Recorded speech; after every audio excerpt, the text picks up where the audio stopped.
Hello and welcome to Focus on Liberia. This is our program on point. I'm Anthony here, moderating in this edition of On Point here at Focus on Liberia. Two outstanding gentlemen. They are comfortably seated on the top political issues of the day. We are here for a debate. I want to know in this edition which of these two discussants will be on point with A.B. Jerome Gayman, the man who is known to be an unabashed citizen. He comes with experience when it comes to debating the issue. He is comfortably seated, as you can see. Or will it be Mr. George Cannon Tulay, who will be on point in the discussion? He is a political commentator. He is a media guy. He knows how to navigate around these issues. He's been around a little bit. Folks, welcome to yet another exciting edition of Point here at Focus on Liberia, where we discuss, not only discuss, but debate the issue. You see Jerome Gilman there with his Propo Cup.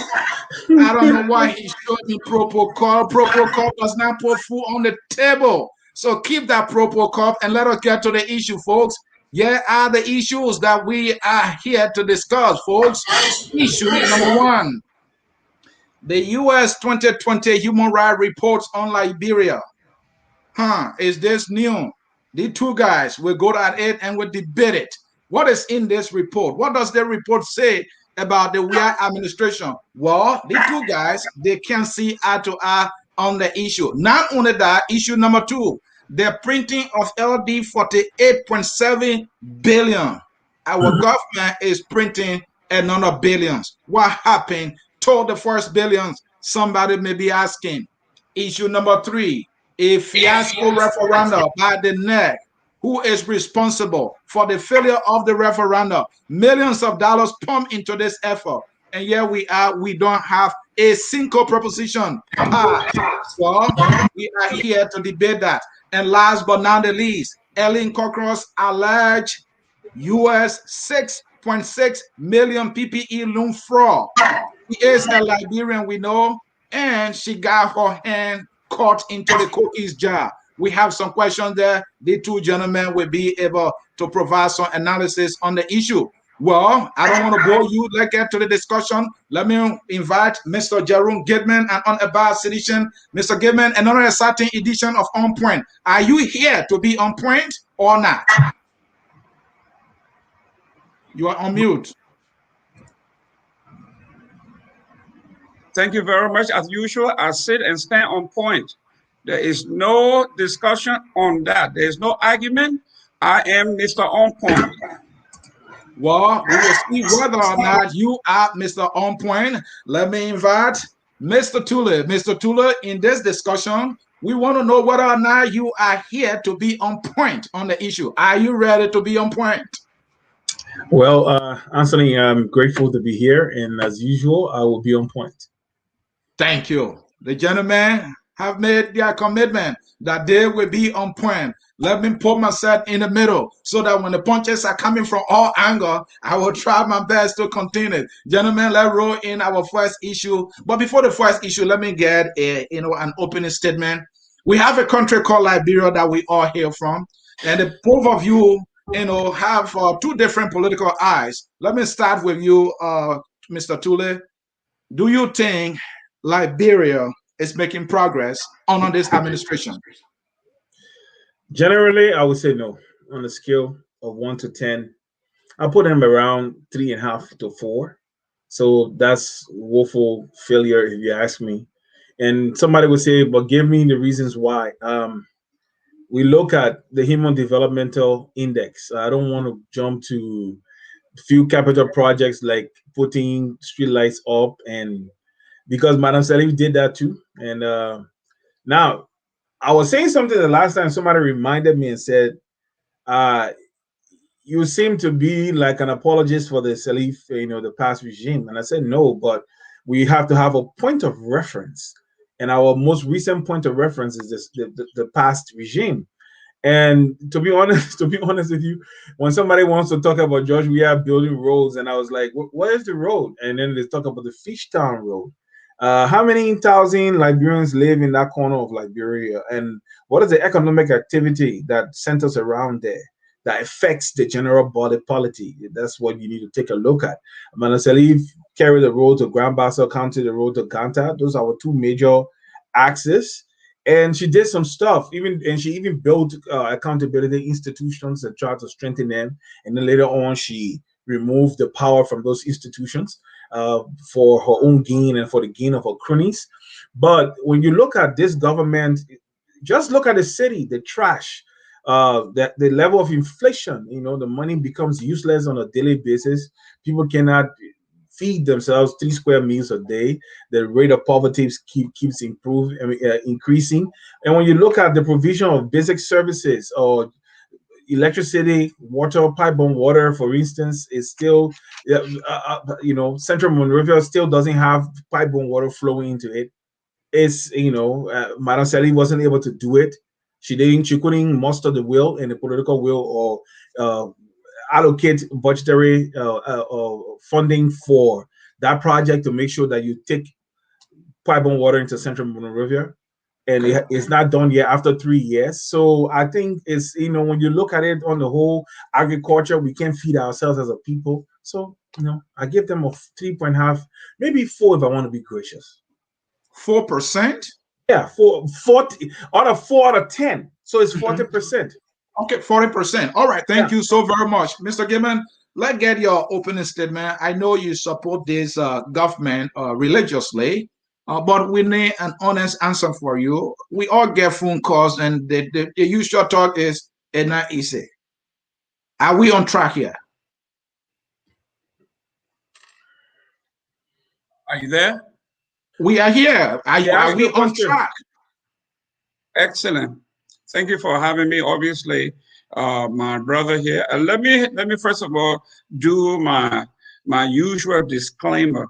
I am Jerome Gayman. I'm a supporter of the government. I do not speak on behalf of the government. I do not speak for the George Weah administration. Just like my brother across the street, he speaks because he's an advocate. He believes in what he believes in. So do I. I do not speak for the government. I do not speak for the policy. We are here to exchange ideas. Hopefully, we can live up to the mantra of this particular show, which is to educate and elevate and promote everything in Liberia. We may disagree vehemently, but I believe we both still love our country. I don't think if Mr. Tulay saw me in Liberia when George Weah is out of power that he will attack me like we did in the previous government, where people took advantage of some misunderstanding to set up political scores. I don't think I will attack him when I saw him in Bassa. I'm saying this because what just happened in Maryland County, where peaceful women and children that had a legitimate claim to or a point or complaint to the government, and criminal element took advantage of the situation to set up schools with those that they don't like. We are hoping that by this a forum like this, we will alleviate those kinds of tension, that we can actually agree to disagree and yet and still build our country. So yes, I am here to debate the issue. If I was here to grade the President George Weah government in 36 months, I would give him a 7. 7 being a person, Ellen Johnson Sirleaf agreed when she was leaving power that she warned us that, my friends, citizens of this nation, the time is going to get rougher. Let's basically tie our belt. The economy is going down the drain. Things have changed. And we know this based on several facts. According to the Tufts University report in Liberia, they are saying that Ellen and the UN made an error by operating our government with the assumption, basically they call it the own meal economy. That means own meal was bringing in about $700 million a year. Money was flowing everywhere. We have renters, we have food, you name it, money was everywhere. Based on that, they put no mechanism in place that when these people leave, how do we fill the void of $700 million? So all of these things are things that we now, Mr. Tulay, you and myself, we are feeling the pinch because your cousins, your relatives are calling you. No matter where you are, they will call you for some kind of help. So we are all chipping in. So if I were to give him a grade for where we are now in 36 months, I would give him a 7. All right. Thank you so very much, Mr. Gayman. That will set the stage for this debate on the issue. Let us bring in issue number 1, which is the U.S. 2020 Human Rights Report on Liberia. And I'm going to start with you, Mr. Gayman. This is a report that we know comes every year.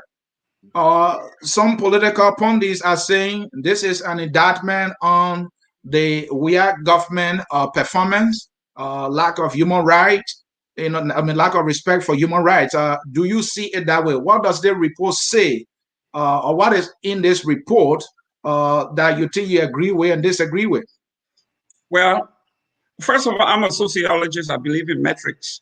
I believe in something that we call social trends. And we believe in things that we can measure, something that is verifiable. So scientifically, even though we may not be 100% right, but we have to have some points of reference, like my brother just said.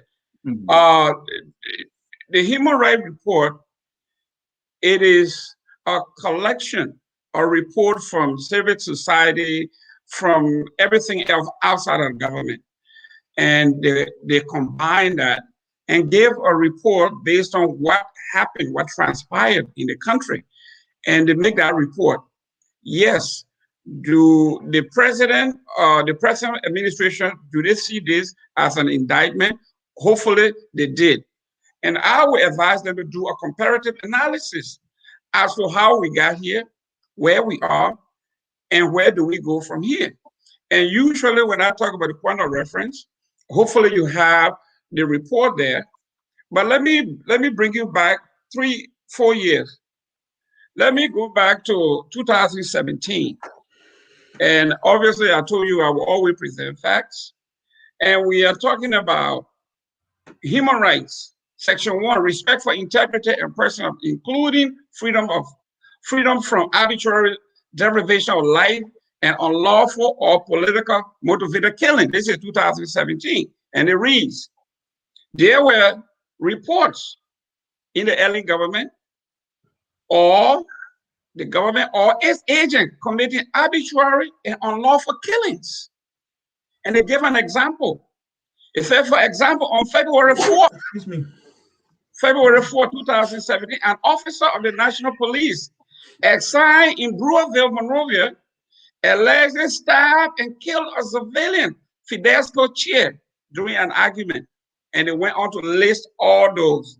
So we are seeing here, what I'm saying here is, I want to go back to, this is 2017, but quickly, let me go back to 2016. Let's look at the same thing here. It says here, arbitrary, the same thing. Section 1, respect to that. It said there were reports government or its agent committed arbitrary unlawful killings. For example, February 27, 3 officers of the Liberian National Police Emergency Response Unit responded to a call on Bright Farm, the rubber plantation in Mount Bartlett, where they fired separate shots during a confrontation, and one of the guys by the name of Stephen Border died. So Mr. Gayman, let me bring you to the recent report. If you look in the recent report, there were also extrajudicial killings. That's correct. What I want to bring to you here is, and you have used most of your time, so you have to be careful with your time here. When you have the time to speak, you have 2 minutes. I will be allotting 2 minutes for every speaking period. So let me bring this to your attention. No, listen. Let me bring this in. All right. This government was elected on the basis of change. I applaud you for reading previous report and talking about extrajudicial killings. We were hoping that we would not have that under the change government. But the very reports that you're talking about, the one that came out on the CDC government, has several extrajudicial killings. Why is that? Well, listen to this. When they say extrajudicial killing, like in the 17 report, they said most of the people died in police custody. Okay? They were either tough-slaying, they were either resisting arrest. I want you to speak to today. You already dealt with the report of the past. When you read it, 2020 report. So what I'm telling you here is, some of the report that they are talking about, it happens everywhere. Does the government need training in handling police. But again, we are living in a representative democracy where people that we are having in All leadership, right, like Mr. Mr. Tulay Gayman, say, I have to they leave it come from there. the You grassroots. don't want to address the issue about the I'm killing addressing that the issue. just went on Uh-huh. on this administration. You don't want to Uh-huh. address that. Maybe you will I come to did. that later. Let me come I to did. Tulay. Mhm. Mr. Tulay, we all read the reports. It's not looking pretty. That is my assessment of the report. The same question: is this report an indictment on the WIA government? And how bad Yes, is this report according to your assessment? it's very, very bad. Bad in the sense that I saw 2 minutes. Mr. Gil. Yeah, I saw Mr. You took almost 5 minutes, sir. Yes.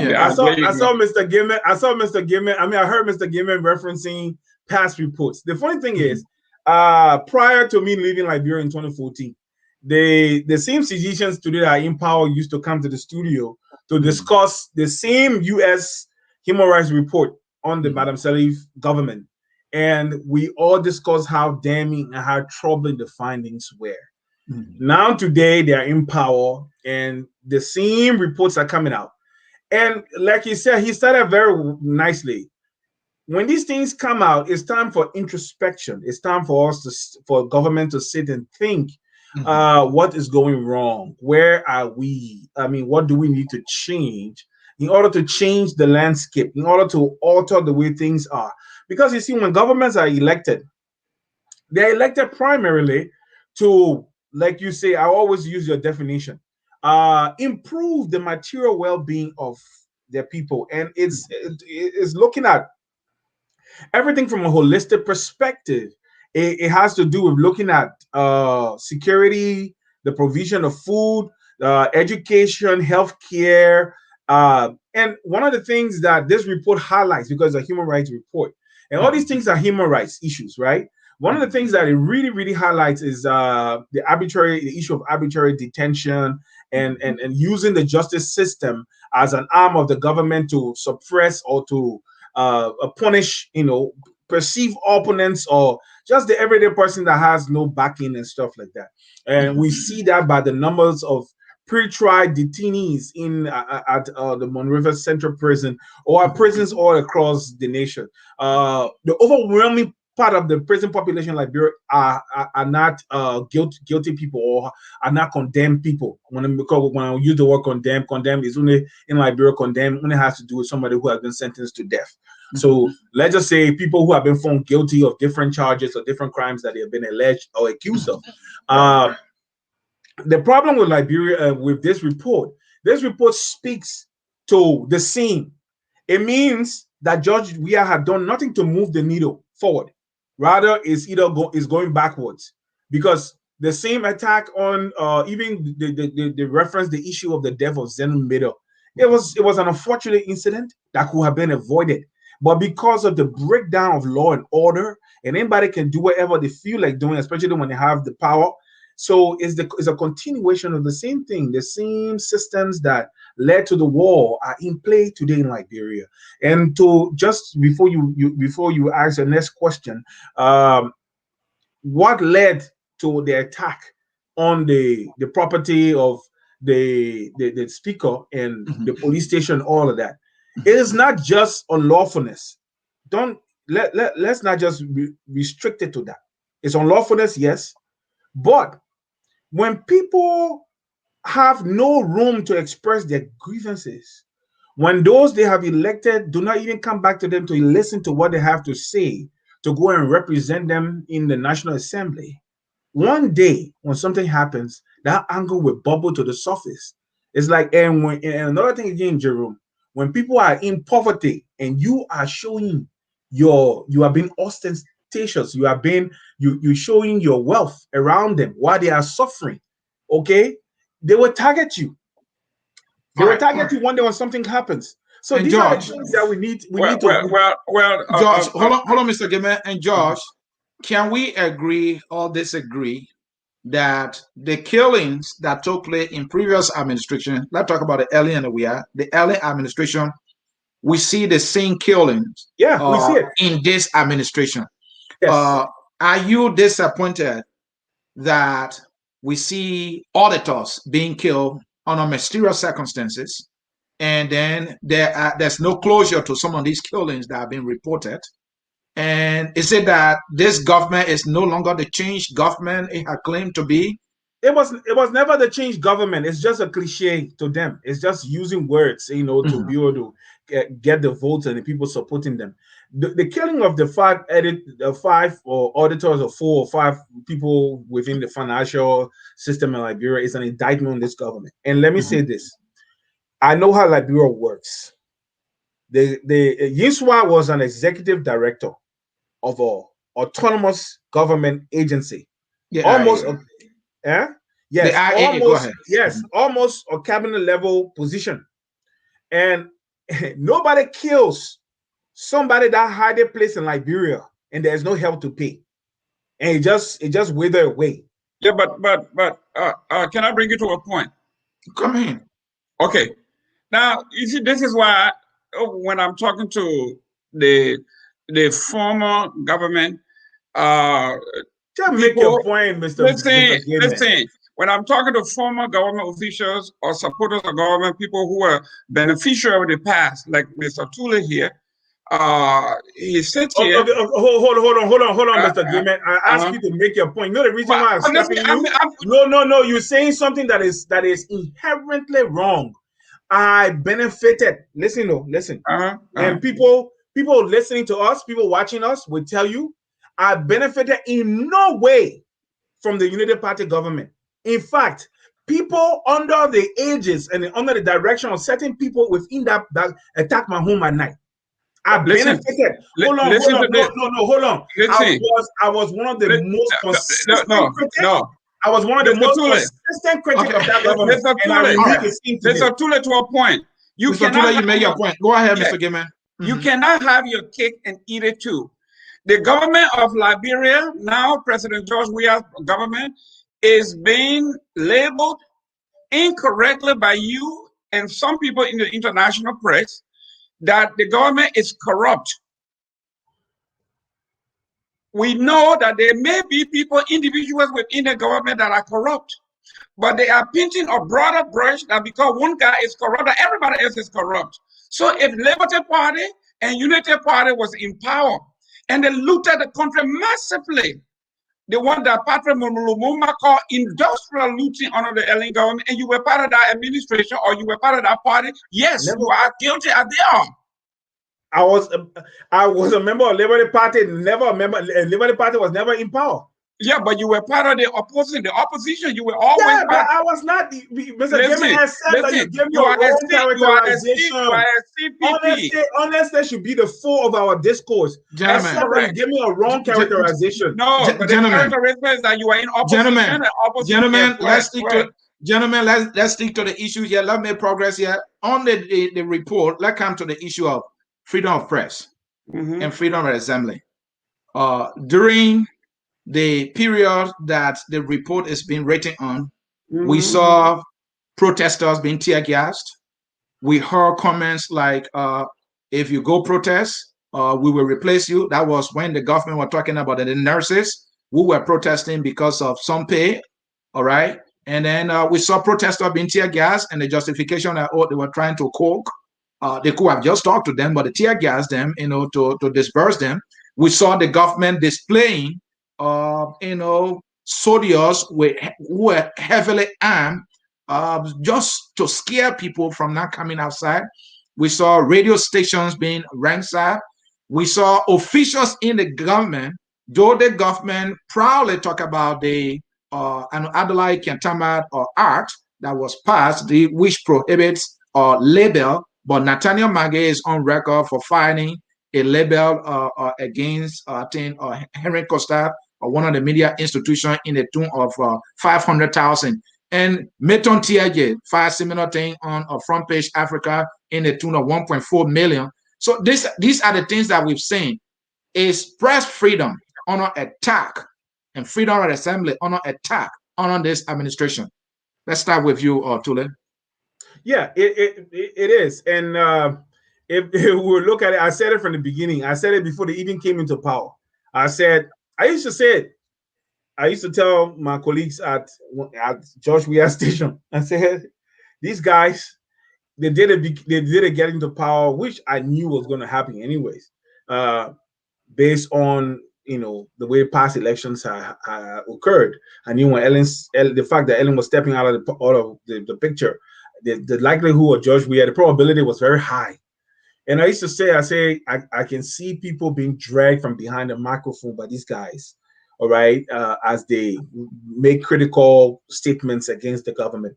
And you can see it today when people call the show, they say, "Oh, you don't name individuals." Wow, the same people who are saying don't name individuals used to call on shows in the past and insult. I'm not saying just express their disdain for the actions being carried out by these individuals, used to insult people. Now, the fact is, in Liberia, the only person I know of right now that can have a show and can be critical of the government is T-Max. And that's because of his status that he has gained as a journalist and as a radio talk show or television show presenter in our society. The rest of the people, I mean, they are just intolerant of divergent views. That's just it. Nobody's supposed to say that they are not doing the right thing. Nobody to say that the president is leading a government that he is unfit to lead and he doesn't really know what he's doing.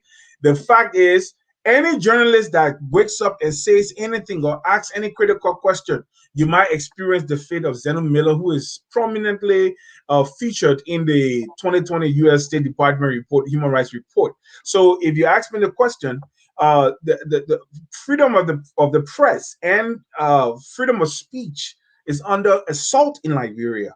You can speak freely. Trust me. If you dare do it in Liberia today, you'll be chased. We saw the story of Henry Costa. We saw what happened with Henry Costa. That's just a classic example. And he mentioned the last time before you come in that Henry Costa, he believed people being law abiding. Who is the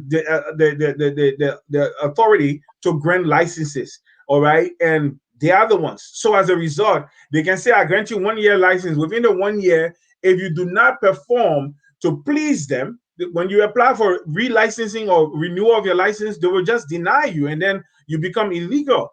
And at the end of the day, it is the responsibility of just men to speak out.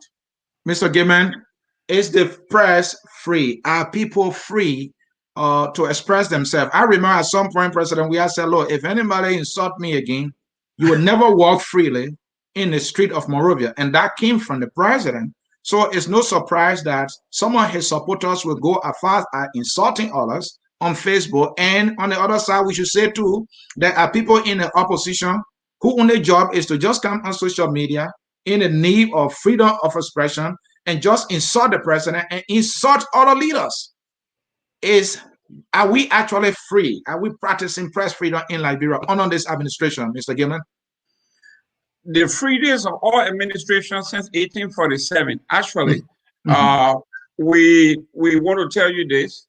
There has never been in the history of Liberia where the likes of Yeke Koluba will go into the well of the legislature and spew venom, invectives, not only against the president personally, but his wife, his dead mother, you name it. You go to Liberia and see that everybody now is a journalist. There is no rule. There are no rules governing press freedom in Liberia. The press cannot govern itself.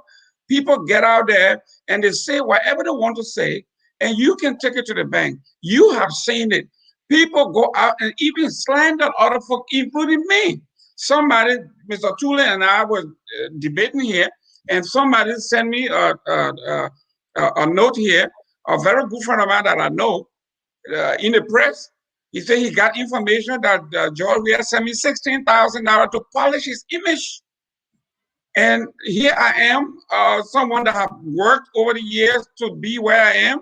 For someone to say $16,000 is paid that I will put my reputation on the line, other than saying that I love this president, I love the pro-poor agenda. It is one of those things that I would say. Now you talk about my brother here, talk about Henry Costa. The Henry Costa case, it is lawlessness. He had no license. This is a man who was operating a pirate radio, which is illegal in this country. And I gave you a typical example, several. In Miami here, they arrested several pirate radio. Not only did they arrest them, but they were in buses. They had their offices, their whole equipment. The studio was in buses, and they were moving from spot to spot. The government not only arrested the guys, but actually impounded the entire bus because it was a federal crime to operate at a frequency that were not assigned to you, for which you are not being paid. Mr. Costa said he had between 40 and 30 employees. He could not show whether these people were being paid, whether he paid taxes to the central government, where nobody knew this. So yes, the government had the right to confiscate pirate radio, and he's lucky that he's not in jail. Piracy. Piracy on national frequency is against the law, and Mr. Tulay knows that because when he was there, from what I understand, he operated one of those institutions legally, and nobody ran him out of town. Thank you, All folks. right. You are watching Focus on Liberia. This is our program on point. I'm Anthony C. moderating. We have here Mr. Jerome Gayman, a supporter of the pro-poor government. Let me see his pro-poor call. There is a pro-poor call. People are hungry, and he's showing pro-poor call. We are here for serious business, Mr. Gayman. Gentlemen, let's come to the issue of corruption. The report also captured numerous corruption that are ongoing, and according to the report, the government is not showing any level of seriousness in going after individuals who have been accused of corruption. And my understanding is that it seems to be the government here is somehow selective on the kind of corruption cases that they go after. One comes to mind, that is the $25 million map or exercise, because the big guy, Samuel Tulay, is in the midst. It's a dead case. Despite the report, it's a dead case. But there is this case against corruption Kikon, Alice Tyler, and because of his link with the government also, that case is languishing on the court docket. But the folks from the Unity Party or the previous government, they landed them in jail and took them out. So there is no seriousness. Another thing I want to point out, gentlemen, is that there was the Ariat that was created. Seaman Sereno said for the Secretary General, suppose he was the head. I don't know what happened to it. Arthur Johnson was the guy they asked for millions of dollars. They said they were going to restitute about $4 billion US, and the government has now retrieved a dime. But next door in Freetown, more than 25 billion leon has been recovered by that government. So the government has not shown the wherewithal to go after the real corrupt King Kongs or corruption King Kong in our country. And I think the report captured that. And let me start with you, Mr. Gayman. You play defense here. Is your government fighting corruption as it should?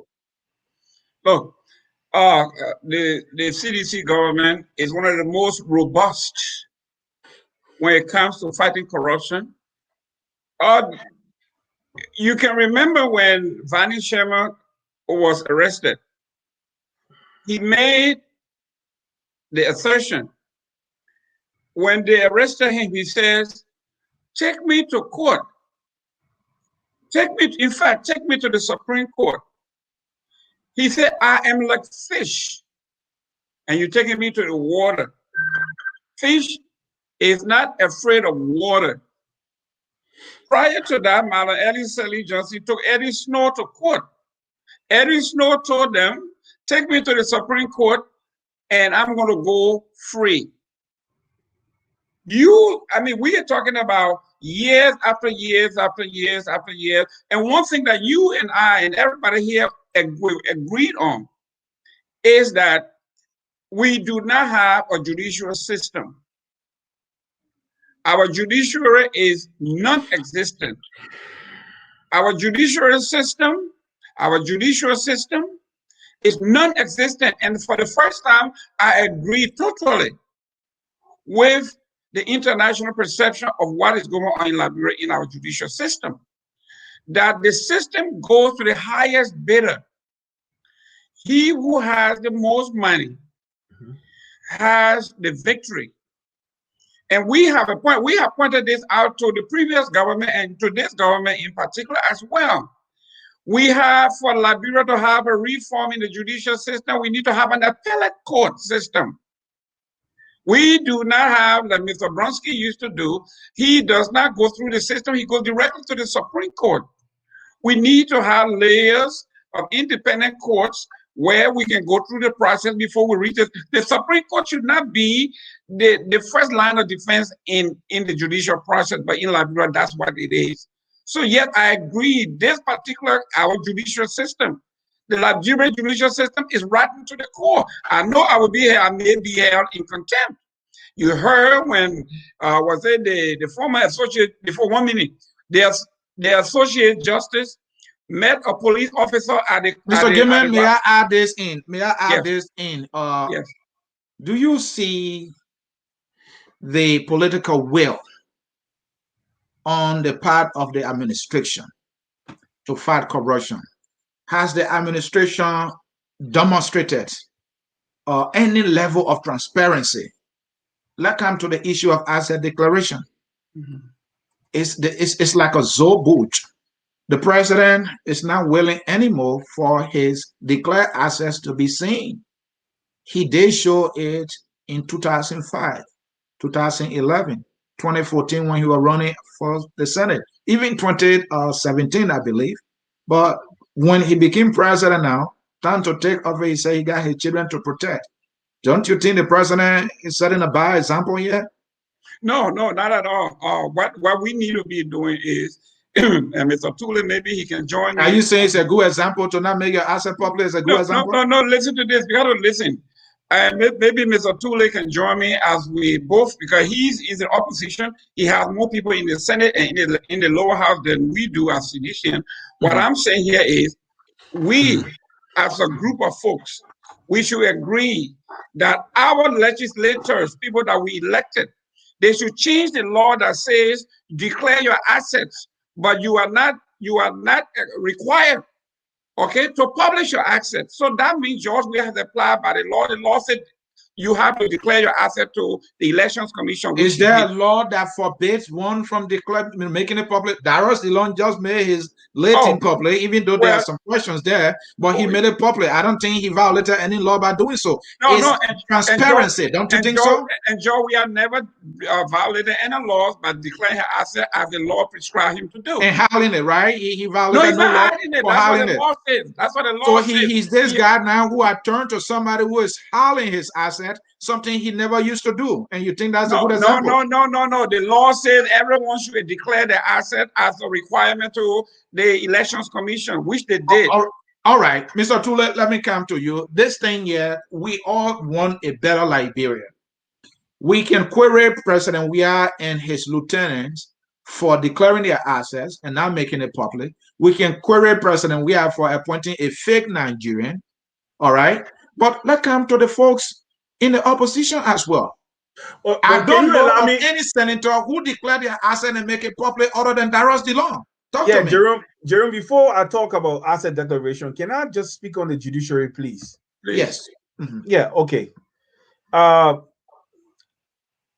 our three branches of government are in complete state of mess, to be Mhm. honest with you. And no branch has direct interaction with the people in terms of their rights, their basic rights and freedoms as that of the judiciary. And the judiciary in Liberia is an arm of oppression against the populace. Okay, they, like he said, they represent who is the highest bidder, but also, and I know a lot of people may get upset with me for saying this. The reason why Snow and most of the other guys will boast that if you take them to the law, nothing will happen is because of the fact that they are Masons. And people who are Masons in Liberia are basically above the law, except when it comes to the issue of murder. That's the only thing that they can be held accountable for. Most places, most times, whatever little crimes that you can think about, if you take them there, it's just a waste of time. I'll give you one point. A friend of mine rented a building, big building. He leased a building from a prominent Liberian family right on Ashmore Street, and he renovated the place. He had a school there. It was some years back, almost like close to 20 years, 15, 20 years back. He renovated the building, had a school there, and he was doing very well. And so the man who actually owned the building took it. I think he inherited it from his family. He was the patriarch of the family now, so all the buildings were under his control. He was the past grandmaster of the Masonic craft, or past deputy grandmaster or something, but very high up there. So the man decided that, I think he had some suitor for the building, so he decided that he was going to ask the guy to give the building. So the guy said, "Well, I'll spend all this money, and if you want the building, you have to, compensate me." He said, "I can't compensate you. I want my building. If I will take my building." So he used the law to take his building. So the guy took him to court. They were in court on the day the case was assigned, early in the morning, 10 o'clock. They were all seated in court. My friend was there with his lawyers and everything. And this man waited for everybody to be in court. Everybody was seated. And the guy walked, and the old man walked. The old man is passed now. The old man walked into the court, and everybody in court stood up. The judge, my friend's lawyers, the old man owner lawyers, all of them stood up when the old man stepped into the court. One step into the court, everybody turned, saw him, and they all stood up. My friend told his lawyer that, you know what, I don't think this case, there's no need for us to go through this case because it's just a pre-functionality. Let's just leave it. Tell the people that I will draw the case. It will be fine. And he went and rented another building and moved his school there. This is just a classic example of how our judicial system is. It is still in the 1970s or 60s. It had not really progressed today. And that's George, why that is true. We all know about the court system, how you don't get justice if you don't have deep pockets, right? no. And in And as but much I as was just these trying to people, say to you, yeah, pockets are important, but if the man has deep pockets and he has mhm, this Masonic connection, he's right, almost untouchable. And right. because of that, he can jail you at any time. He can just call. He can go to the Monrovia City Court. That's the rear arm of oppression is the Monrovia City Court. They go to the Monrovia City Court and they fix the thing, and they call you before the judge. It's almost 4 o'clock. And the judge said, you know what happened, because of this, because of time, we cannot go through the case, so we have to confine you. And this is on a Friday. So confine you, the court is closed on Saturday and Sunday. Monday, so you spend 2 days at that fetid, dirty, subhuman sub-beach, and they bring you back on Monday morning. And if you're not careful, you go back and they can set a bond, any kind of bond they choose to set. The reason why I'm raising this is this. Our people are measured by how they treat the lowest in their society. That's how we measure how civilized a society is how they treat the lowest, the most unfortunate, and the most vulnerable in their society. For us in Liberia, the vulnerable are stepped on, the vulnerable, their rights are not respected. But you see, these same vulnerable people are the ones that they go back to and say, George, let me put you here. So okay, we're talking about corruption. We can query the CDC all we want. My understanding is that you are from the Liberty Party. Is that correct? yeah, yes, I Okay, there's am. a guy called Musa Ability. His knee is all over the place. I'm not a lawyer. I don't know what the facts are, but there's this cloud, legal cloud hanging over him. He's being accused of one thing after the other. Nearly every place he went, the LFA, the airport. I mean, just everywhere he's being accused, even in his own business. Yeah. There's this accusation, and this is the guy. Some of your party leaders, I mean, talking about Darius Dillon and Yomli Kanga, chose to be the chairman. He bought the position from them because he offered cars.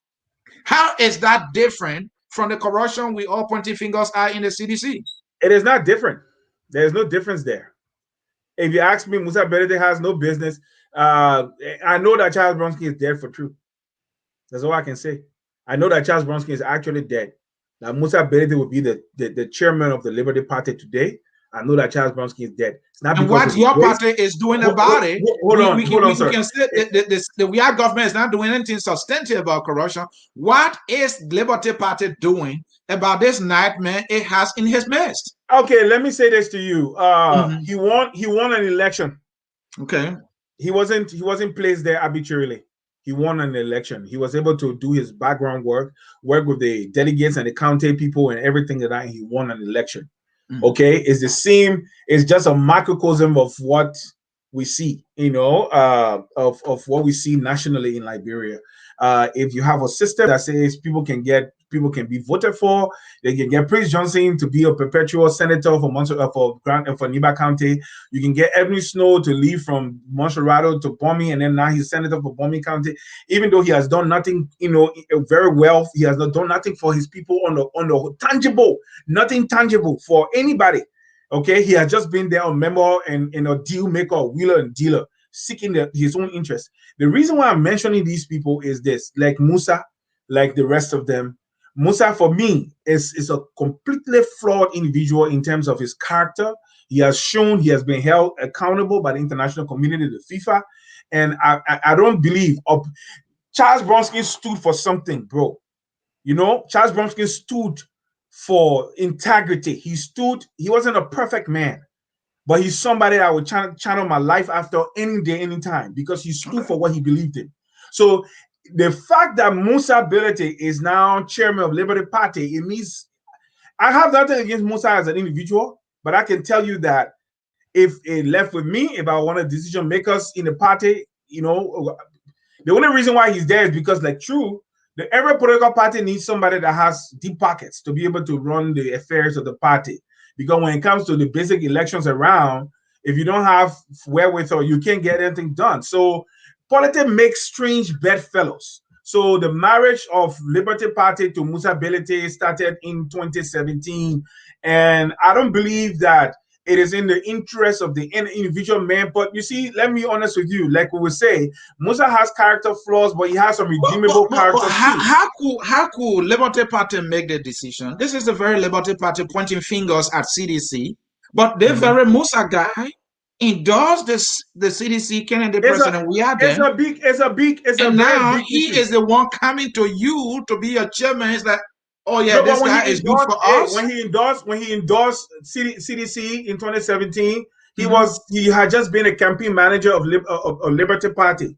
And the reason why he was a campaign manager was because, if I may say this, there was an agreement somewhere between the Ellen Johnson Sirleaf wing of the Unity Party and George, Liberty I Party. think we'll leave that. It's deep. So we go 15 minutes. We got 4 issues. Yeah, let's leave that, folks. In cyberspace, you are watching Focus on Liberia. This is our program On Point. This is where we debate the hot political issue. As you can see, there is a gentleman there, George Tulay. He's comfortably seated, debating the unabashed edition, Mr. Jerome Gayman. He's a veteran. He's experienced. I like this guy. I just don't like his protocol because it doesn't put bread on the table of somebody who is hungry. And folks, I'm Anthony here moderating. Let's bring in our second issue here, gentlemen. Let's bring in our second issue, which is, no, not that one.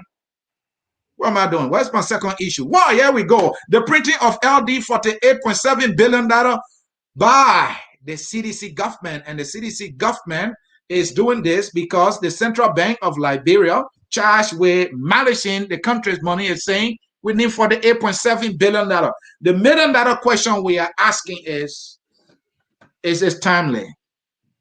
Have the questions concerning previous billions printed been answered? George Tulay will take on this one. George? All right. Let me say this to you. Is one of the most unfortunate things governments do to print money whenever they face cash shortage. It's very terrible. It's a terrible thing. It leads to inflation, and if care is not taken, it leads to hyperinflation, runaway inflation, where the prices of basic commodities just keep skyrocketing, and the living standard of people take a dive. All right, only those with deep means can be able to survive well in such environments. There are examples around. We saw it happening under Mugabe. Mugabe, he ran the breadbasket of Africa, called the Pearl of Africa. When Zimbabwe was an awesome place to go. Okay, until he and the ZANU-PF had a meeting that they were going to repossess lands and redistribute them to those who fought in the Bush War against the Rhodesians, Ian Smith and his people. So as a result, what happened was that they decided to take the lands, the farming land, these lands that have been very, very productive. Now you see, it wasn't a bad thing to take land from farmers to give me from basically white farmers who have. George, can we stick this to Liberia? Because it makes sense for us to print money now. it doesn't make sense. But okay, let me come back to this quickly. Mhm. The reason why I'm saying this is thank you for bringing that because I'm going on a history tangent now. But this is Yeah. where I'm going. Yeah, it's wrong because all it does, it leads to inflation. It had never helped any country. We saw it with Ghana. All right, under the rolling years, whenever they had issues with liquidity, they will go and print some money. And all it does is it affects the bottom line of the typical man walking down the street. But So George, we I have don't. so many different designs of the Liberian dollar.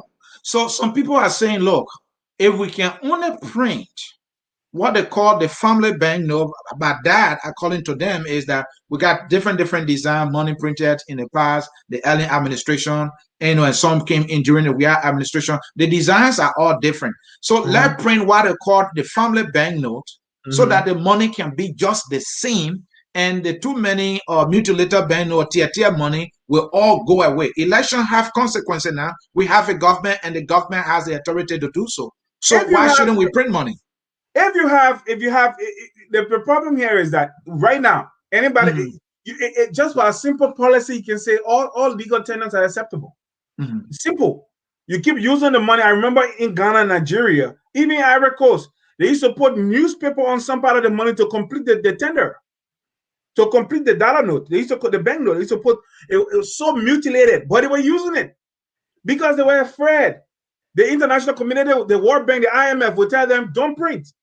Because when you print, you only open the door to inflation because you know the reason why you have too much money going after very little resources. That this 48 billion. What is the net gain of economically of printing the new money? What is the size of our economy for you to print 48 billion, 48.7 billion dollars? What is the size of our liquidity? The exchange rate, the money that is going down, what is held in the commercial banks, what is held in the central bank, and what is held by the people. What is the value of that money for you to say you're going to print $48.7 billion? All right. Why can't we focus on establishing or formulating and then instituting sound economic policies, and then when we get the economy going, we invest in agriculture, we see something going in that direction, and we invest, we make sure that we become attractive to foreign direct investments and make sure that things But are Josh, you going can be fine doing for the us. same thing at the same time print the money. It No, can't because stop that. Don't printing you the think money so? only leads to inflation. And we'll have this conversation a few years from now. We're not going anywhere. We'll have this conversation a few years from now. And I remind you that Okay. I will tell you about the inflationary results of the Okay. printing of this $48 billion. All right. Let me come to Mr. Gayman. Mr. Gayman, I don't want to argue whether or not it's legal to print money in Liberia.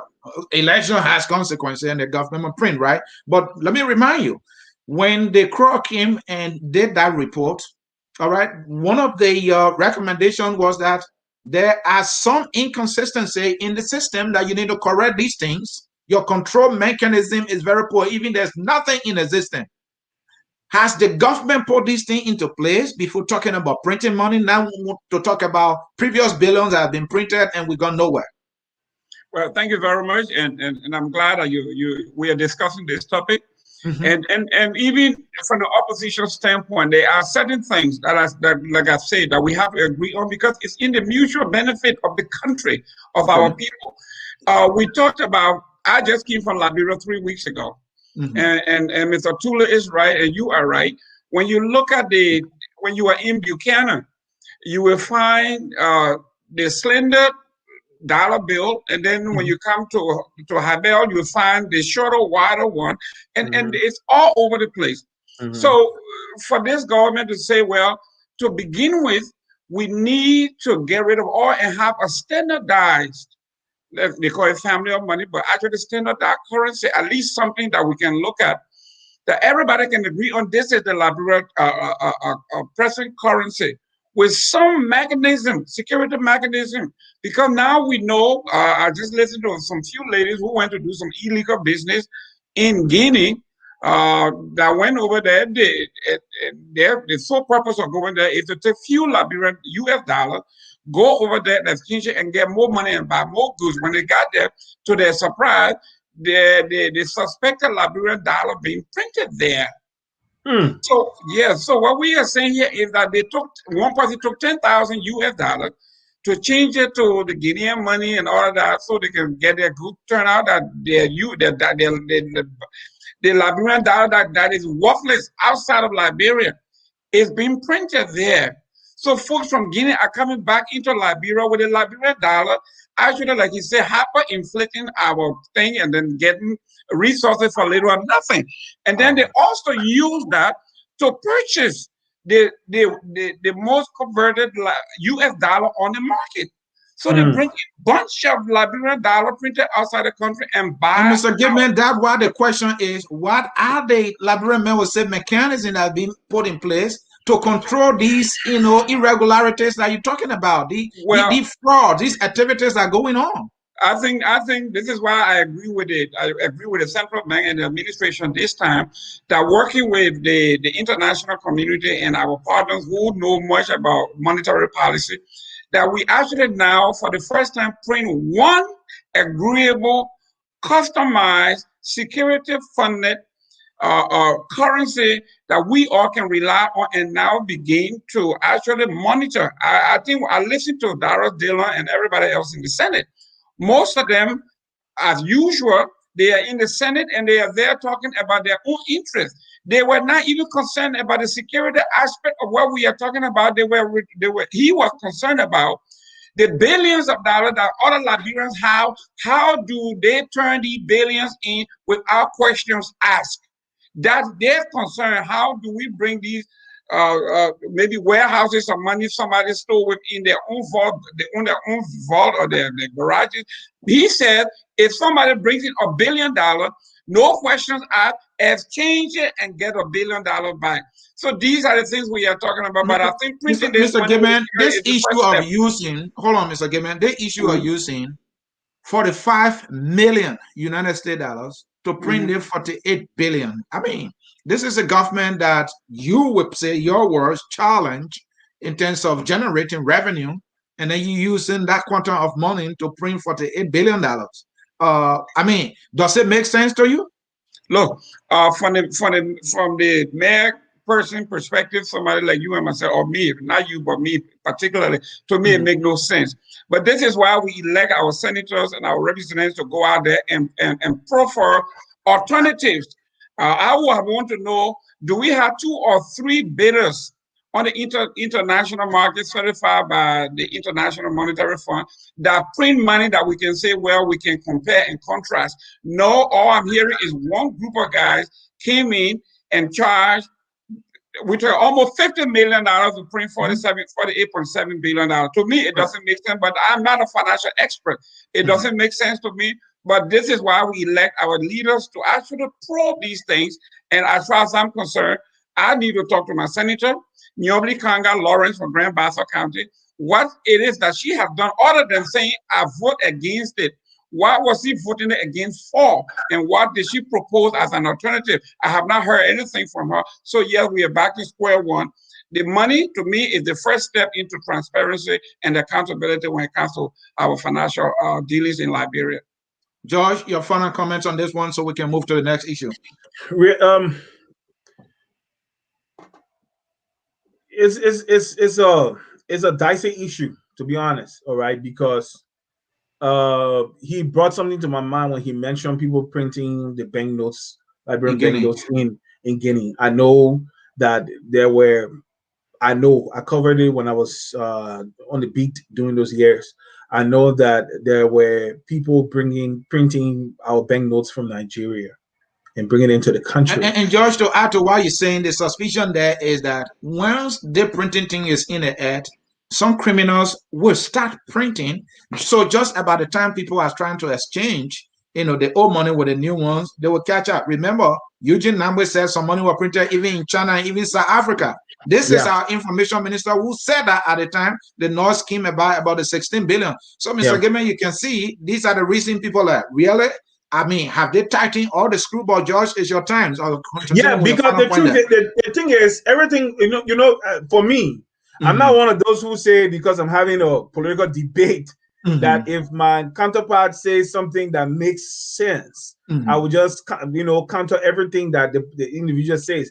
Because the truth is, the first thing we need to take into consideration is that the George Weah administration is using this as a way out of the economic hardship that they are facing.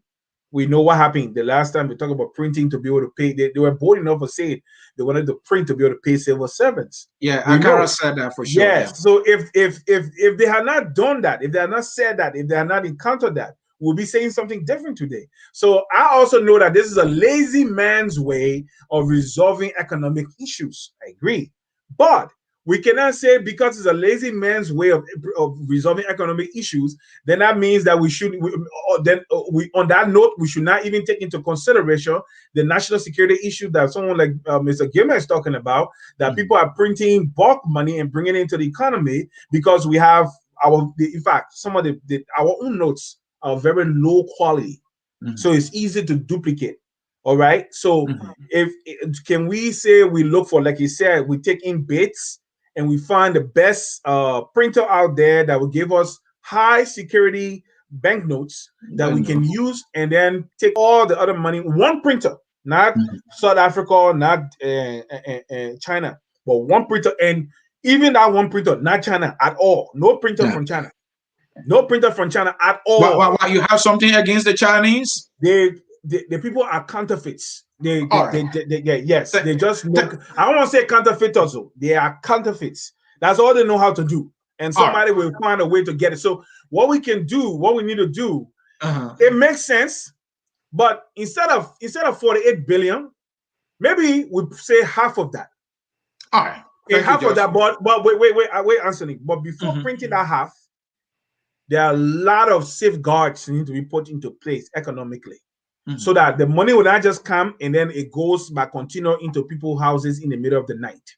That means everything is accounted for. If we need to find international community people to sit and be accountable for the money as it goes into the vault and how it comes out and how the money is exchanged on the market, we set up accountability structures for that. Then let's do it. But as it is now, it is Maggie and Tulay pressuring President Weah. They are the driving force behind this. People say don't call their names. Who name am I supposed to call? They are the ones in government. They are the ones driving. All right, George, let me fit that. George, let me fit that. Let me come to Mr. Gayman. Mr. Gayman, Mr. Gayman, yeah. Mr. Gayman, has the administration articulated the measures leading to the printing of this money? Measures that will assure Liberians that when the new money, printed, it will not land in the hands of criminals, or some criminals will not go about duplicating, or counterfeiting this money to bring it in the market. What are the measures that the administration has been able to articulate for Liberians to be assured that, yeah, this time around it's going to be different. There's not going to be missing billions anymore?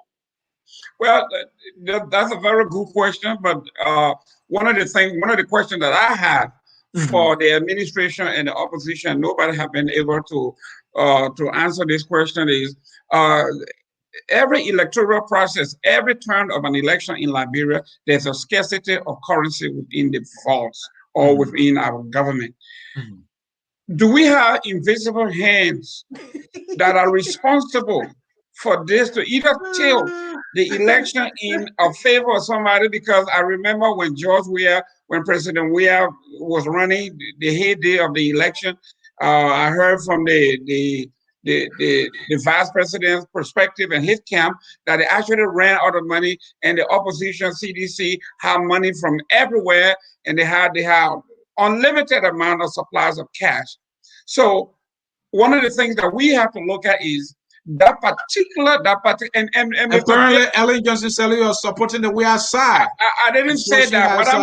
I didn't say that. What I'm saying here is Mr. Dillon, Senator Dillon alluded to that when he said you can print the money, but we make sure that it's not printed election year. Well, they are the politicians. They know why they're talking, Mr. Gayman. That's correct. Folks. So yes, they have not articulated that well. I'm talking about from both perspectives of both aisle here. But there may be some commonality when it comes to interest. Why that all they are worried about is if I bring my billion, you exchange it with no questions asked, as opposed to why are we printing this money? How will it benefit our folks? Let's say we are talking beyond the urban areas. I'm from Basel, deep Basel, number 3, number 4, number all the way out there where people don't hear the news. They don't know. They have their little Liberian dollar stock Are you somewhere. leaving my Southtown out? Yeah, Southtown, there you go. Beautiful Southtown I was just saw. How do these people exchange their money? There's no central bank. Some of them have no bank. How do they change their money? Let's say you give me 12 months to exchange my money, and I don't hear it 2 years later, and I bring my $500 to the bank. The people tell me, say, is there? So yeah, we have not articulated that, and I want to say there's a reason why both parties do not want to go out there with public awareness. Thank you so very much. I see some agreement here. The administration has not been able to convince the Liberian people how they're going to do this printing thing differently. Why the measures? Maybe they have them, they keep it there. I don't know why when these government, or when this government or any other government, they will not be able to come and explain to our people. They don't think I don't know who they're depending on. Would they have the information ministry there? We have the guy who is doing facts and fiction. Bring the facts that you have. He will not do it. Anyway, folks, let's take a short break. When we come back, we'll come to the next issue. We had a fiasco referendum. The two guys will go ahead. Who is responsible for the failure? We spent millions, and those millions gone in the trash can. Is that how we're supposed to spend the money? Is the government actually pro-poor? You're looking at danger and you throw the money there anyway. Well, let's take that short break and we'll be right back, folks. Stay tuned.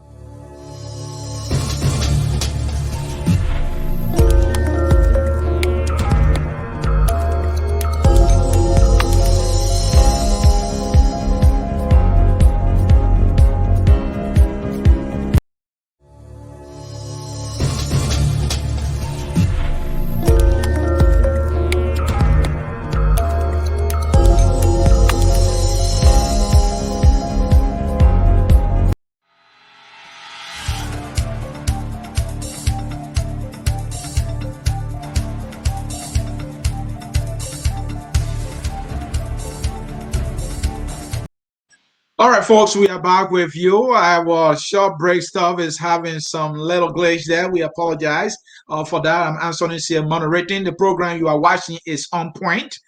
We have Mr. Jerome Gayman comfortably seated. He is a supporter of the ruling CDC. Mr. George Tulay is a political commentator. He is a member of the opposition Liberty Party. We are showing Liberia how to debate the issues. You see the gentlemen are smiling. Though they disagree on the issue. Gentlemen, let's come to the issue. That man, I think.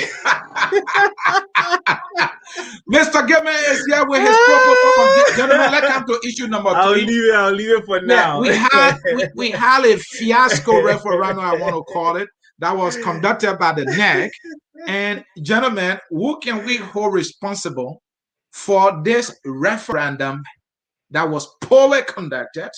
Even the things that represented the propositions, all right, were like brought to the Liberian people on the very ballot. Some people are just seeing it for the first time when they got in the booth. There was no sense of, but anyway, gentlemen, you will do the talking. Let's start with you, Mr. Gayman. Did the administration handle this referendum the way it's supposed to do? Well, I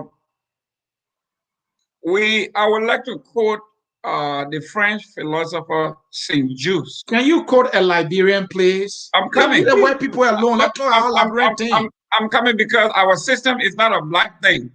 Okay. The democracy we are using is not a bachelor democracy. It's not a lawful democracy. It's a Western democracy. So Just said, no one can rule guiltlessly. No matter what we do, we will be found guilty somewhere. We will ruffle somebody's feather. We are talking about a referendum that we say predates the George Weah administration. Okay. This referendum was done. There were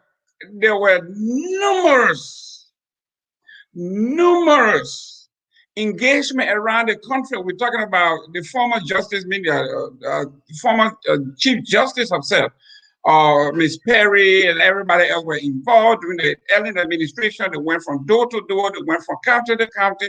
They had consultation. They talked to folks. They did all of those things. So these things were done, but they never had the political will to enforce them or to implement them. So President Weah comes to town and said, finally, we are going to do this because it's a mandate by the Liberian people, that, including myself, that 9 years of one guy sitting in an office making that kind of money is too much time. A representative sitting and doing whatever they do for 6 years. I think it is too long of a time to be accountable to the people who sent you to Monrovia. And I thought those things needed to be reduced, including the presidency. Okay? Who wants to be stuck with a president for 12 years? By the time 12 years finishes, Mr. C, if you're 30 years, so you'll be 52. If it happened twice in your life is done. Mr. Gayman. So yes, we Mr. agree. Gayman, hold on there. Hold on yes, there. The thing is, all the things you're saying, they are all true. I agree with you. Well, who is responsible? But who is responsible? And this is what I want to bring to your attention. The referendum issue was rushed. Do you not see it that way? Did the government communicate with the Liberian people the proposals that were in the referendum? Were the people sensitized enough? Did the government do what it was supposed to do to inform the people that here are the things you will be voting on? Did the government do that? Yes. I think for the first time that I have to throw in the White Tower here, we have to surrender to the Tulays of the world, to the coasters of the world, to the T. Majalates of the world, who have the bigger microphone and they spew lies and deceit and propaganda by saying President Weah is doing the honor the guys, honor the Jesus of, he wants a second term. He is going to have, actually, if the referendum goes through, he is actually going to start his term all over. So all that we have gone through. Mr. Gayman, the CDC claims it has the popularity. President Weah is the most popular politician. All right. And you guys couldn't go out there and use this president. The president did not campaign for his own referendum. These are proposals that came from him. He signed on and he will not go to campaign. Let me tell you what Joe Biden is doing. Even though a proposal for stimulus check has passed, but he's going out to explain it to the people. And this is the president who wanted to pass this thing, and he would not get out there. When he decided to get out, he was dancing war dance in Sastan after the referendum has failed. How did he do a good job? Well, listen, I just told you that the opposition did an excellent job in demonizing this by dressing it as a boogeyman, and they brought the boogeyman to town, and everybody ran from it. That's what it is. The opposition smelled blood. They felt that, listen, sooner or later it would be our turn to run this government. We cannot afford to have this guy curtail our incoming administration because there will always be after George Weah. And after George Weah, who do not want the absolute power.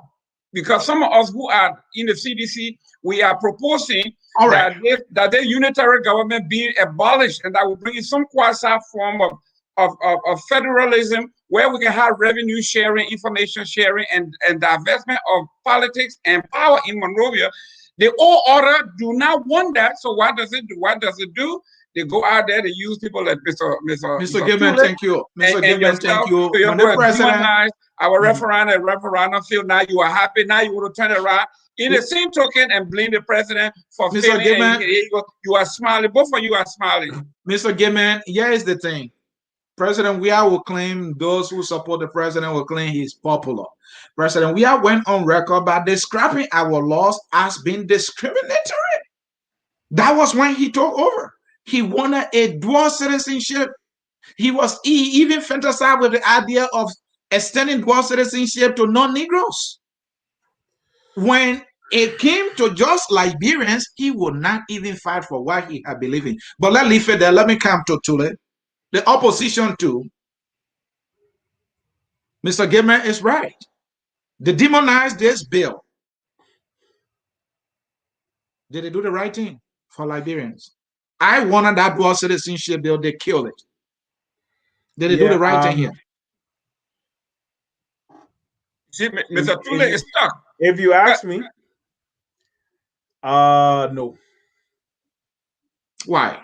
Why you I think so? wasn't. I wanted the measures to pass. I wanted the proposition to pass Mhm. because I was in favor of dual citizenship for Liberians in the diaspora. Mhm.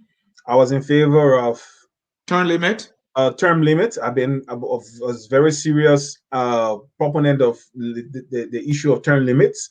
Mhm. Reduce the presidency to 4 years. Reduce the senior senator to at least 7 years, maybe. 6 years, Okay. and then reduce the representative and junior senators To 4. 4 years, 4 years each, along with the presidency, so Mhm. that we have basically just two election cycles, two, in one, and then after 4 years we have, and then after 2 years we have. That is enough time for government to put, and you when you're talking about 15 persons will be on the ballot box, Mhm. one per county, except we're having special elections that can be mixed, or even referendum issues can go on the same ballot box. Uh, the truth here is, I do not subscribe to disagreeing because I'm an opponent of the individual. If the what has been advanced, if it makes sense, I would like to always give it some consideration, because to me there were the term limits. If for nothing, just the term limits are very important. I said it that the 6 years was bad. I saw it working against Madam Salif. The first year they got in power, they were hot. Second year, fine. Third year, everybody started to take a break, and as a result, fourth year. Then by fifth year, they realized that they had not fulfilled what they had promised across the Mhm. board. So they kicked. They went into overdrive. Amran Khan started going around the county with big how you call it, a whiteboard in the middle of the night, showing something to tell the people how well the how you call it, say the PRS or whatever, the PRS, Mhm. the poverty reduction strategy, how it had Mhm. worked when they knew it had not worked. So it's the same thing, because 6 years is just too long. It can fool you that you have too much time on your hands, and then Mhm. before you realize, you become distracted, and then when you look, it's almost time again to face the people. So you got to concoct lies and come up with different reasons why they must re-elect you. So I was really against, and we help those who get elected into power. So when you ask me on the whole, I agree that the government messed up big time, as usually they do, because they it's like you have it's a convergence of people who lack common sense, if you ask me. Because if this thing is so good, forget about what the opposition will say. You have your responsibility. You got governmental money. You got the resources available to you. Why don't you go out there and try and get to the people and shoot? But the reason why the measures failed, it was because when the people stood in repudiation of the government, anything that the government supported, they went against it. You understand what I'm saying? Even if it But was George, for their if I own can good. agree with you, what you're saying is true. But the government will do everything to promote Thomas Fowler. They will spend all the money to promote Thomas Fowler, right? So if they had interest in these propositions that they felt were good for the Liberia, and I agree, there were a lot of good things in there, but they will not go out to campaign, but Yeah, they were yeah, all but out for Anthony, Thomas Fowler. And agree, that was not right. Anthony. But guess what? Guess what? Mhm. You see, the way our body politic works, like I said, I told you last time, I say our people have low grasp of information, right? Mhm. So as a result, we need to educate, sensitize our people on their rights.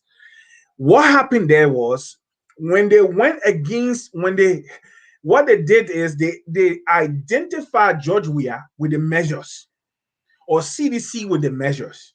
And since they were not supporting CDC, any measure that came out of the CDC government was to be rejected. It was actually like guilt by association, even All though right, the measures the George, measures that were is not true. But let me political. bring this. Mhm. The Let measures me were bring this not part from in, right? The yeah. opposition now, George, we see a new bill. There's a group called the One Liberia Group. Mhm. And according to this group, I interviewed them here. They are introducing a bill to repeal the alien nationality law. Their understanding is that that will be able to bring about this issue of dual citizenship, and they are trying to channel their proposal through A.B. Darros DeLong. A.B. Darros DeLong is the face of this bill. A.B. Darros DeLong was on record for killing the bill the CDC had introduced in the referendum. Yeah. Now, will you hold the CDC responsible if they decide to kill this one that is coming from Darros DeLong? He said, well, you did it to us, we're going to do it to you. Will you Yeah, but blame the guess what? CDC? The alien nationality laws, I want it on the books.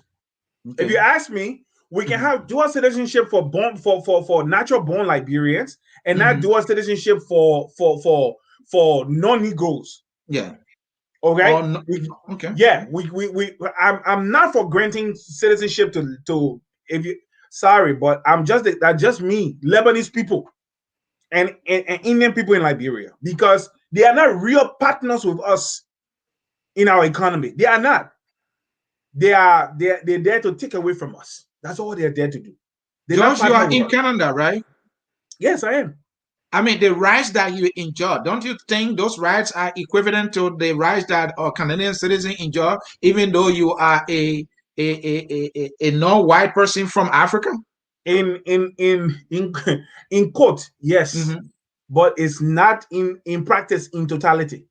There are certain rights, yes, but we know implicit bias. We know that it exists. So what is the danger in giving Liberian citizenship to non-natural born Liberians? No, like? white. You're talking about non-Negroid, non-Negro. Okay. Yeah. The risk is this. Like I said, these people. The first danger is that our people will become slaves in the land of the nativity. That's the first danger. We already slaves anyway, but at least we have some protections. And you think, are they responsible for Liberian being slaves in their own country? They are partly responsible, and our politicians that our people elect. Yeah, let's hold our leaders and ourselves responsible. If we are slaves in our country, we can't hold the next man responsible in our own country. No. Wait, hold on. I'm not. You see, this is a very deep thing. This is a very, very, very deep thing. So I will not. I don't like to tread into. Yeah, let's go into. So answer my question on whether or not the CDC will be somehow right to play this payback politics. Say, all right, we had our proposal. Yeah, they'll be right because I'm not. We can be executed. We're going to do it. Will you hold them responsible? I'm not for striking down the Alien Nationality Act. I'm not for striking it down. I want it in place. I want it in place. Look, until you see, one of the biggest problems with Liberia is that we have never had leadership that really know how things work. Okay. That really know and say, okay, you know what? Let me set these things in order for us to make these changes. You cannot arbitrarily just repeal that law. Because when you repeal that law, you'll be opening Pandora's box. You'll be opening your country, and your people are not ready to withstand the avalanche that of interest that is going to come from outside. The people don't have the capacity. So as a result, you'll be putting at a disadvantage. So what you do, let it remain in place until we can intentionally create capacity in our people to make decisions for their own benefit. That is the starting point. Thank you, Josh. Let me come to Mr. Gayman. Mr. Gayman. Yes. A new bill now is in place. It's coming from Darros DeLong. My understanding is that Funanti Kofa, there's another bill that's being introduced through him. The CDC is saying, well, we have similar measures that was intended for dual citizenship. You felt that we were going to get a credit. You did everything to kill it, and it died a natural death. And you're coming with one. Oh, we're going to play the game. We are the masters of the game. Smart, right? Obviously, the objective politics is interest. Darros DeLong is on record for supporting dual citizenship when he was here in Detroit. With restrictions. Add that. Well, let's say he agreed that dual citizenship was good and that he was going to be the champion of the diaspora Liberians way into Liberia, that once a Liberian, always a Liberian. You cannot take that away. It's our birthright. Then when Darius Dillon became a candidate for re-election for the Senate, he turned around and opposed the identical bill. I said this to say, how can we now trust this man who just went back and reneged, backpedaled, denied his own saying, words that he used in Michigan, Detroit, Michigan, to walk it back and say, no, I didn't mean it. Now here is the same guy now playing as a chameleon. He's coming here. Is he now coming as a realist, or he's a chameleon that's changing into the color that surrounds him? Is he going to push this thing all the way to the end, or he's going to jump when it's politically expedient? So yes, I don't think we should trust him. I don't think he's the right man for whatever it is he was doing. If the CDC had a bill from our able and trusted lieutenant, the deputy speaker of the house, who is a learned man, as opposed to the academic escapee, Darius Dillon, I think it would have been thoroughly thought out according to Liberian jurisprudence, and I think we will go with that. But it wouldn't be from a vindictive point of view. It would be from a naivety on the part of Darius Dillon. All right, gentlemen, before we get to our last issue, let's bring our viewers in. They are doing well by sticking with us here. Let me read some comments from them. James Willie, I'm watching. Mr. Shea, please be neutral. Thank you for your comment. I will try to be neutral to your level because you think I'm not. I appreciate that comment. Anthony Gay, the Liberian economy under president, we are a complete man. This government is not handling the economy properly currently, he writes. Let's hear from the man Steve. I think this government came to change bad to good. Did I read that right? I think so. All right. Let me hear from this. This is from Joma. This is so sickening to hear this guy attacking George on false accusation. That was when Mr. Gayman was going after you, that you were part of the Unity Party, I know, shenanigan, and trying to rob not trying to rob the Liberian people. Oh, look, let me leave this one. Let me come to Edward Doe. Jerome Gayman always characterized when his arguments are off point. He labeled wrongly, even when caught, he won't apologize. This is very much unprofessional. Mr. Doe is coming after you. Let me see my man, Wetton Carter. Yeah, Carter and myself, we can agree. Mr. Carter, I hope you're doing fine, brother. Mr. Holmes, you are now conducting the show fairly. You don't interrupt the other guest because he is not speaking against the government. And it is what you want to hear. That's why he's saying, I'm not interrupting George because George myself on the scene side, man, say our opposition, man. All right. Let's hear from Ambassador Jim. Mr. Gayman is in the old lady kitchen instead of the office I got for him. The people got offers for you. So you know that somebody from the government they give you some money to anyway, I'm just kidding. I don't want an office. I don't want it. Mr. Gayman say he doesn't want office. I go to Mr. Tulay. Mr. Keller again, that's not true, Mr. Ho. Mr. Johnson said the asset recovery team has now recovered almost half $500,000. Okay, well, that's good if they recover money. They said they were going after $4 billion, and they didn't even get the first billion yet. That year from Francis Tulay, that's false, Mr. Gayman. The current House Speaker insulted Ellen for almost 12 years. Was he targeted by the Evelyn administration like Honorable Calabar being targeted today by the Weah administration? Freedom of speech is a joke. Let's hear from Decanty. Mr. Gayman has zero knowledge of the judiciary or the court system in Liberia as per what he said. All the cases don't go directly through the Supreme Court except for prohibition cases, the person right. Let's hear from Oga Titus. Oga, how you doing? Great. Francis Tudor, some of you just like to lie.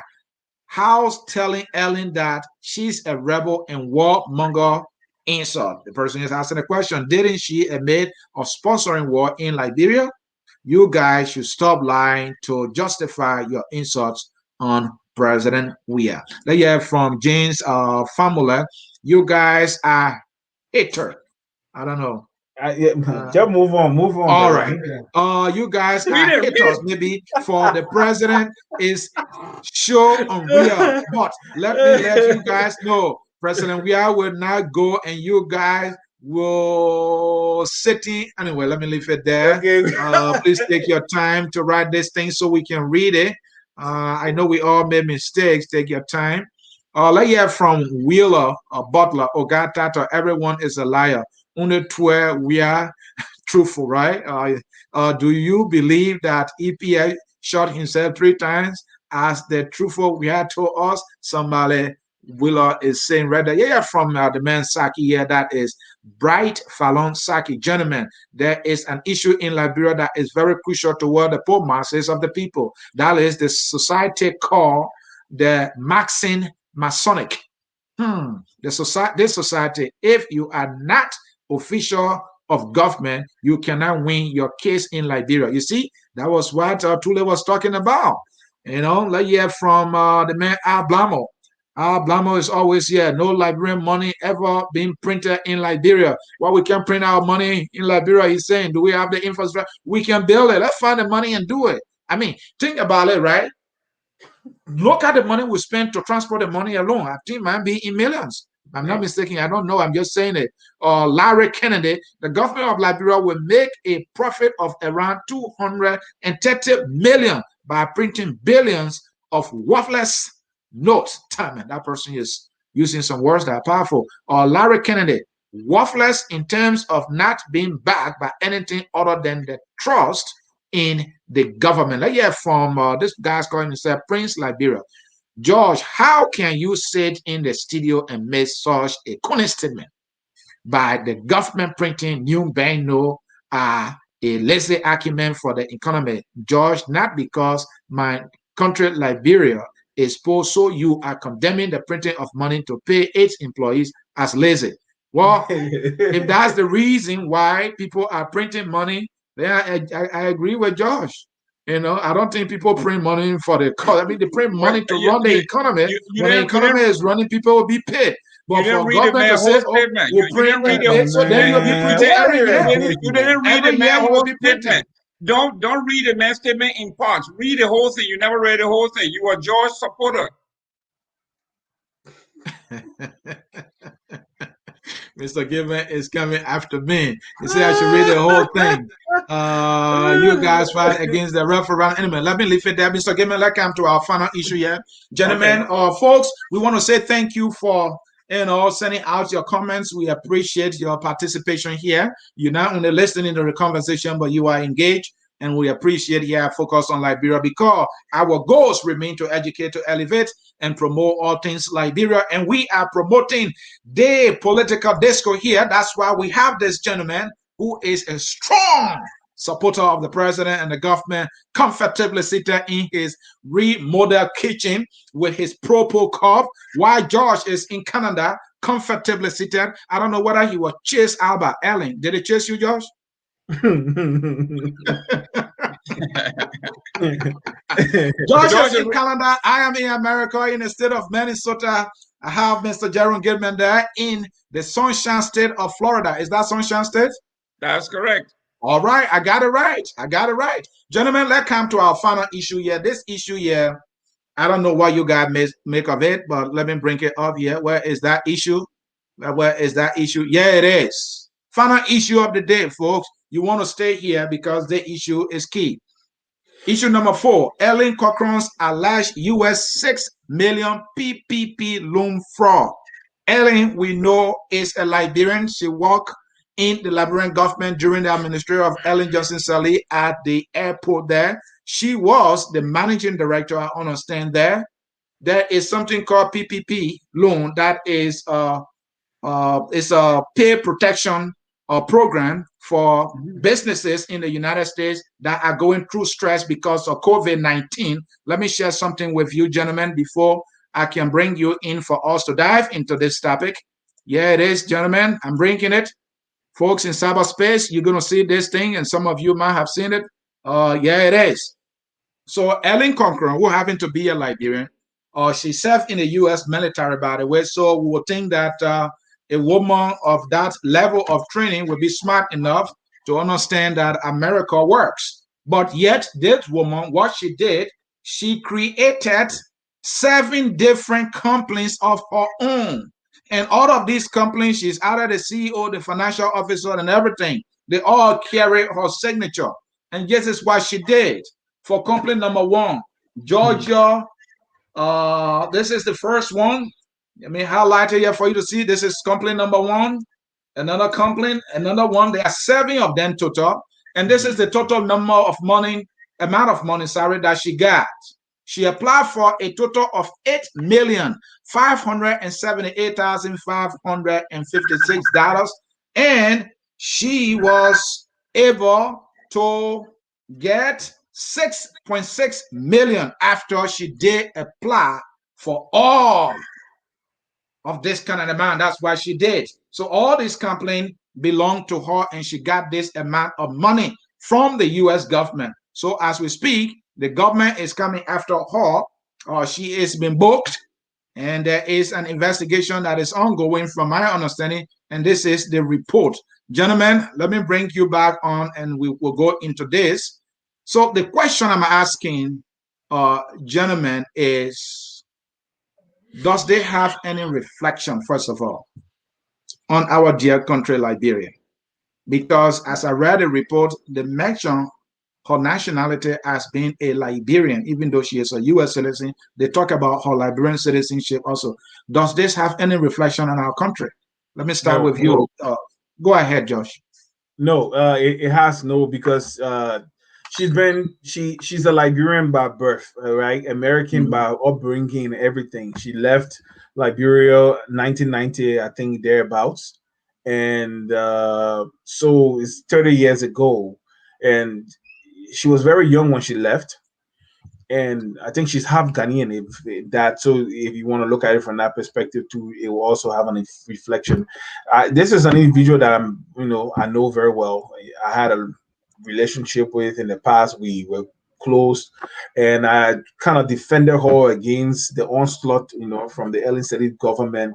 And I gave them a platform on my show. She and my brother Melvin Johnson, to address the allegations against them during those times, because I knew of the double dealing of the people in the Ellen State government.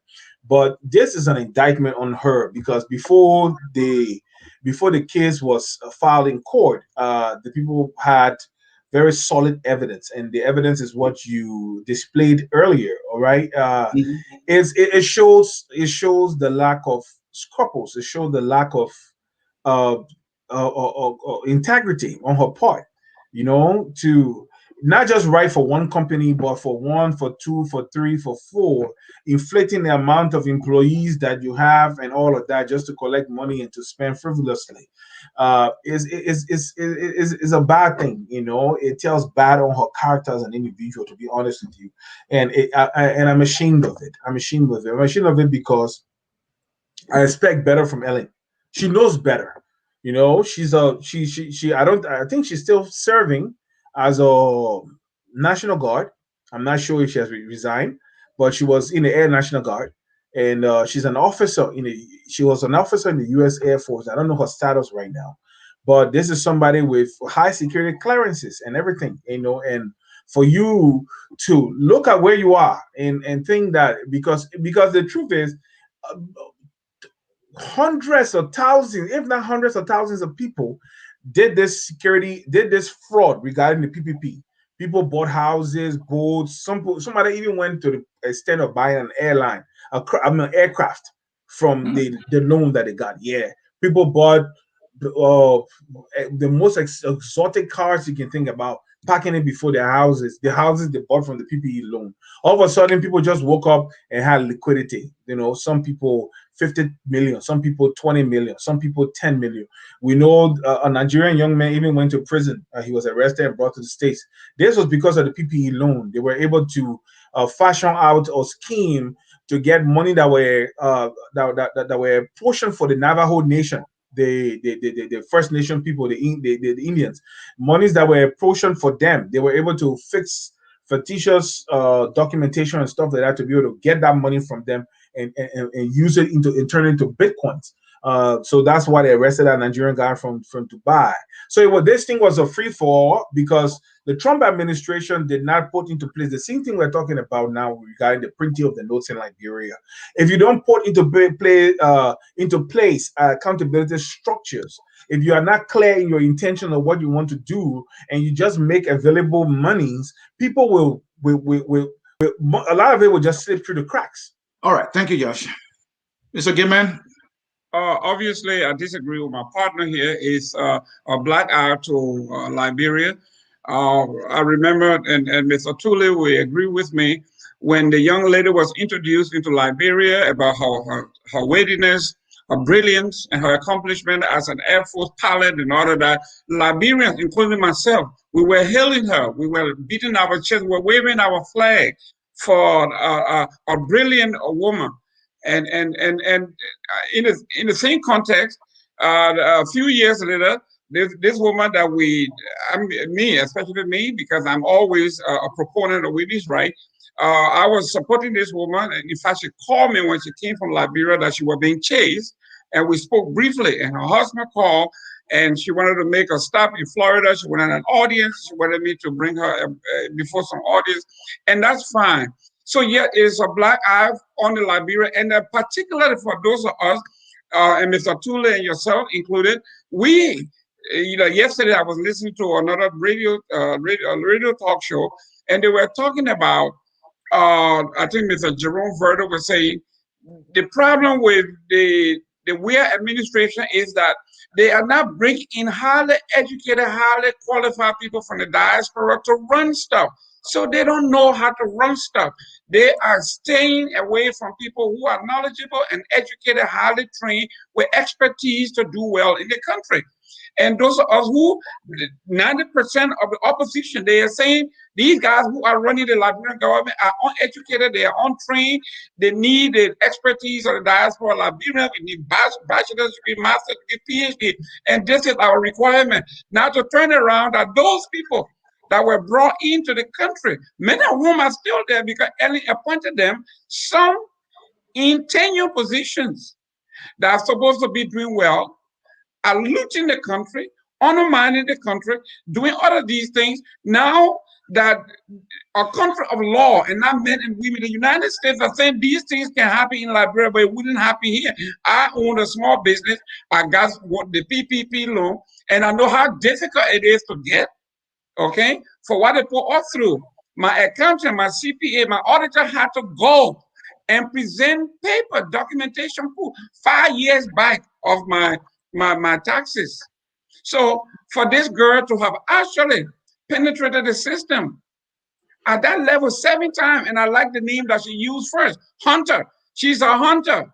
She was hunting. So what I'm saying here is a black eye to us, who are proponents of highly qualified, highly educated folks who are only bent on resume. You look at somebody's resume and you say, this person is the perfect example of those that we want in Liberia to run the country. Then you come on this side and the people tell you that she is a farce. This woman is a mirage. And we have millions of conferences in Liberia all over the place. So yes, my friend, this is a black eye to Liberians. If you walk anywhere in Atlanta, Georgia now, and you mention that you are from Liberia, and you want to go out there and touch your resume and whatever it is that you have, business, law, politics, the first thing that matter, comes Jerome. it don't matter. But not only that, but we have a double dose. Yeah, but it will judge you on your content of your character. But listen to this. Listen, it is good to say it's a cliche, but in reality, we have a double dose here. We have a Liberian man, Mr. Johnson, who was one of the first blacks and a foreigner to be appointed a sitting judge in the Georgia judicial system. And everybody, including the ACLU and the NAACP, they were cheering this as an improvement in the American system. And Judge Johnson has been disgraced, and his wife has been disgraced at the highest level. How hard can you go in the American system being a judge, All being right, an Air Force? Mr. So yes, Gayman, thank you. Liberia, we can't Mr. escape it. Gayman, This is Mr. a black Gayman, eye. thank you. Mr. Let's leave Gayman, it Mr. there, Gayman, let gentlemen. me hold Hold on, Josh. Hold on, Josh. Gentlemen, I'll leave it there. We have another show that is starting at 6. Your time is 2 minutes past the time. Okay. Management is chasing me out of here. So we have to leave it here. And this is my closing statement. What Ellen has done has a reflection on Liberia. You might decide not to believe it. That is the fact. We know that because of the role few Somalis have played by being engaging in this period until everybody talk about Somali being in the pirate, and this thing can be said about other nationals for other crimes that some of those people have been able to carry on. So yes, certainly it has a reflection on Liberia, and it's just sad. This is how we will close the curtain here and focus on Liberia. Folks, thank you for watching On Point. Thank you and bye bye. Bye. We are Liberia.